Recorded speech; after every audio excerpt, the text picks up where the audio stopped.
Salam düşünə bilən təbəqə, düşünməyə qorxmayan təbəqə. Mən ümumiyyətlə danışanda prizmlyonlu, yəni gündəlik məişətə, həyata aid məsələlərdən danışıram ki, yəni mən öldüm getdim 3 aydan sonra, 5 aydan sonra oxuyan, video dərgilərə, çarxlara baxan, özü üçün nəysə səmərəli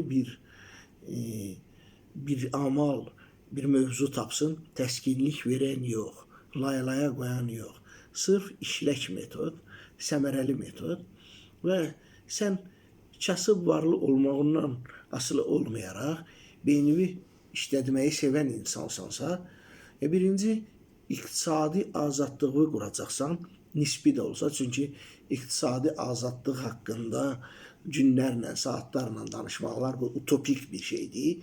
İqtisadi azadlıq, yəni tam iqtisadi azadlıq ola bilməz. Çalışacaqsan ki, iqtisadi azadlığı qurasan ki, xoşun gəlməyən insanlardan, ümumiyyətlə kimdənsə asılı olmayasan, öz işini qurasan. Və bu anlamda sən həyatında xaos yarana bilər. Necə yəni xaos yarana bilər?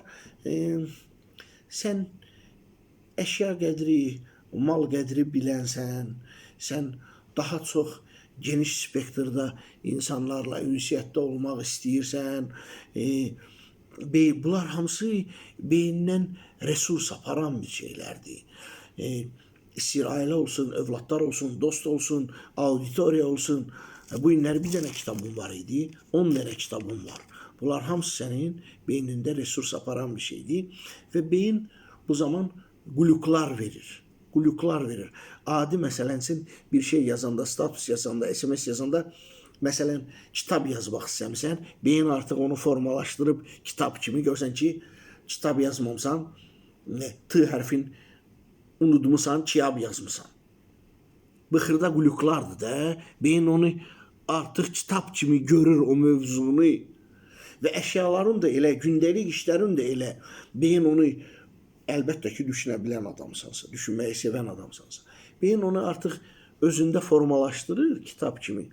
Hazır yazıb o, necə ki, SMS-i kiməsə SMS göndərsən ki, sən alçaq adamsan, artıq o adamı təsəvvür eləmirsən. C hərfini qoymamaq üzrə sayılmır, qəbahət sayılmır.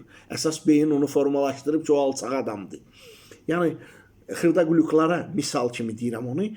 Və həyatında da elə xırda quluklar, xırda səhvlər olmalıdır ki, beyin özün ayarlaya bilsin. Bu qədər.